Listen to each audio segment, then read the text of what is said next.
ओ दीन दुनिया मां निकिरी वञूं पाक हुसैन जो थोरो वा ओ दीन दुनिया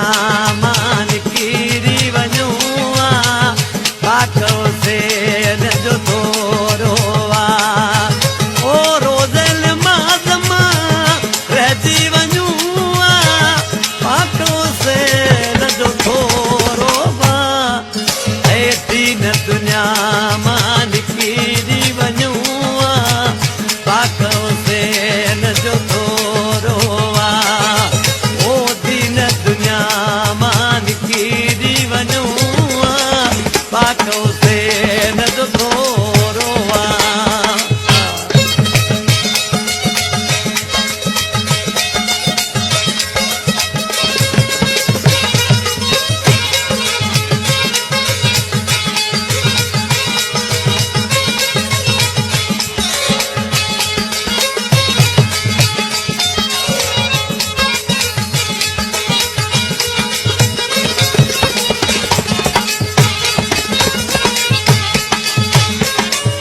अग में नबी हिते कई आया कोम पंजिया के कलम पढ़ाया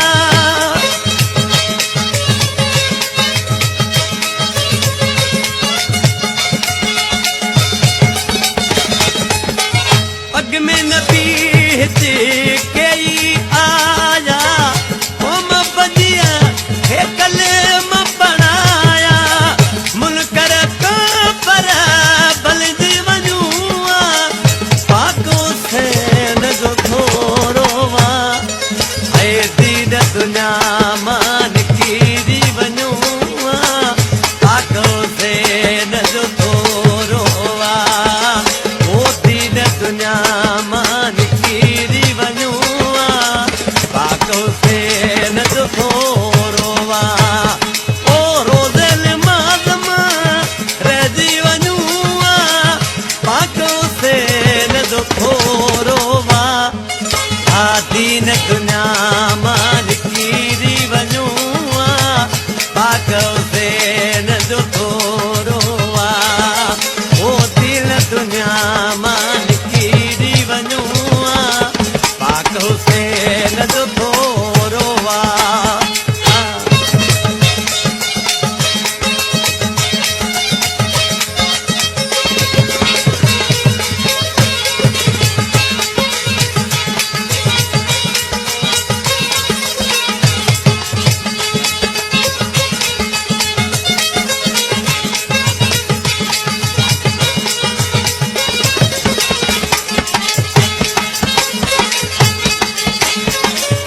आल अली कुर्बान लथे हा ला इलाहा इल्लल्लाह करीम जवे हा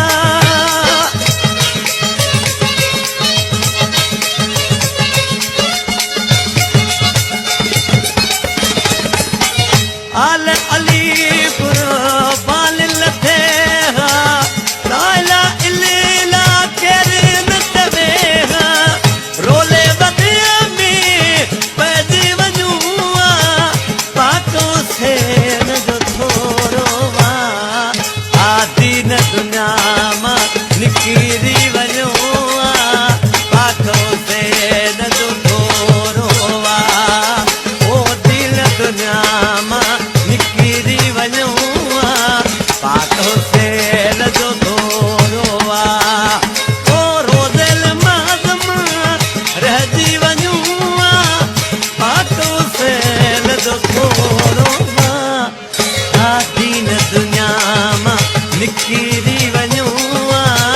पाक हुसैन जो थोरो वा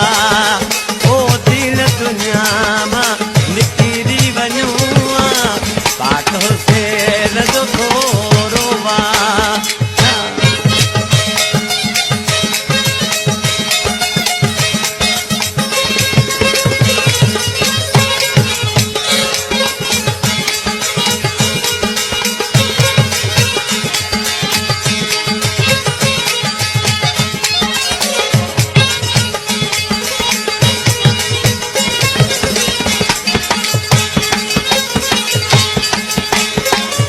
अनवर अली